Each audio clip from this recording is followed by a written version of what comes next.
की राजधानी लखनऊ में बड़ा इमामबाड़ा स्थित आसिफी मस्जिद पर जुम्मा की नमाज के बाद विरोध प्रदर्शन हुआ। अमेरिका के प्रधानमंत्री डोनाल्ड ट्रंप और इजराइल प्रधानमंत्री नेतन्याहू की तस्वीर जलाई गई। शिया धर्मगुरु मौलाना कल्बे जवाद की अगुवाई में सैकड़ों की संख्या में शिया समुदाय के लोगों ने विरोध प्रदर्शन किया।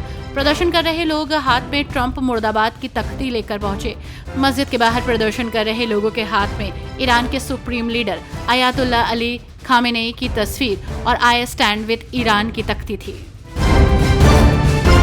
ऑल इंडिया मुस्लिम जमात के राष्ट्रीय अध्यक्ष मौलाना शहाबुद्दीन रजवी बरेलवी ने मदरसों में योग दिवस मनाने की अपील की है। मौलाना ने कहा है कि सभी धर्मों के लोग अंतर्राष्ट्रीय योग दिवस को शानदार तरीके से मनाएं। योग सबके स्वास्थ्य के लिए बहुत अच्छा है। योग के लिए जरूरी नहीं है कि पार्कों में जाएं या योगा सेंटर में ही जाकर करें, बल्कि अपने घरों में हर रोज सुबह उठकर नमाज पढ़ें या फिर योग करें। जामा मस्जिद सर्वे के दौरान हुए बवाल का मुख्य साजिशकर्ता तो पुलिस ने सांसद जियाउर रहमान बर्क और जामा मस्जिद कमेटी के सदर जफर अली एडवोकेट को माना।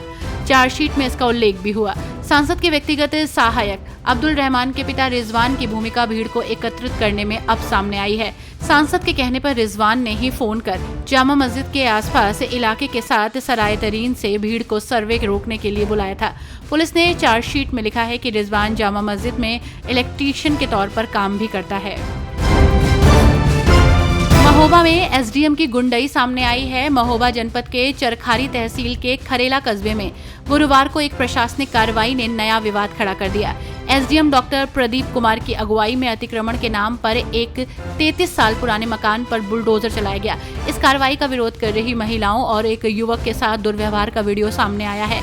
वीडियो में एसडीएम खुद महिलाओं को धमकाते हुए बुलडोजर चढ़ा दो इनके ऊपर कहते नजर आ रहे हैं। इसके विरोध में युवक के साथ मारपीट तक हुई है।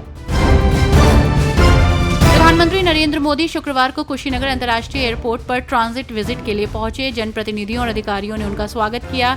औपचारिक मुलाकात के दौरान सबका उन्होंने हालचाल जाना। लगभग 20 मिनट बाद वे हेलीकॉप्टर से गोपालगंज और सिवान में आयोजित कार्यक्रमों में भाग लेने के लिए रवाना हो गए। सुरक्षा के कड़े इंतजाम किए गए थे और एयरपोर्ट के आसपास ड्रोन उड़ाने पर प्रतिबंध था। यूपी के अमेठी जिले में बुधवार को गौरीगंज तहसील क्षेत्र के माधोपुर गांव में अतिक्रमण हटाने गई टीम से अभद्रता के बाद शुक्रवार को उसका तगड़ा रिएक्शन देखने को मिला। तहसील भर के राजस्व कर्मियों और सैकड़ों पुलिस कर्मियों के साथ पहुंची एसडीएम ने करोड़ों की लागत से बनी बिल्डिंग को बुलडोजर लगाकर गिरवा दिया।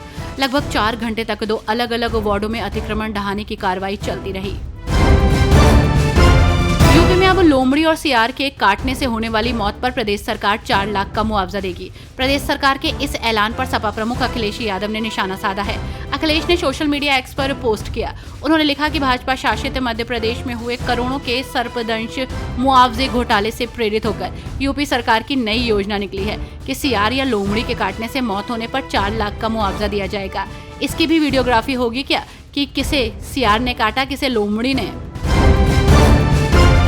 प्रदेश लोक सेवा आयोग में हुए भर्ती घोटाले की सीबीआई जांच बंद हो सकती है। सीबीआई के निदेशक प्रवीण सूद ने मुख्य सचिव मनोज कुमार सिंह को पत्र लिखकर अवगत कराया है कि अपर निजी सचिव भर्ती परीक्षा 2010 की सीबीआई जांच को पूरा करने के लिए बीते 4 वर्षों से प्रदेश सरकार से 3 कर्मियों के खिलाफ अभियोजन स्वीकृति और आयोग से अभिलेख मांगे जा रहे हैं। अभी तक दोनों ही प्रकरणों में कोई कार्रवाई नहीं हुई है, जिसकी वजह से सीबीआई को जांच बंद करनी पड़ सकती है।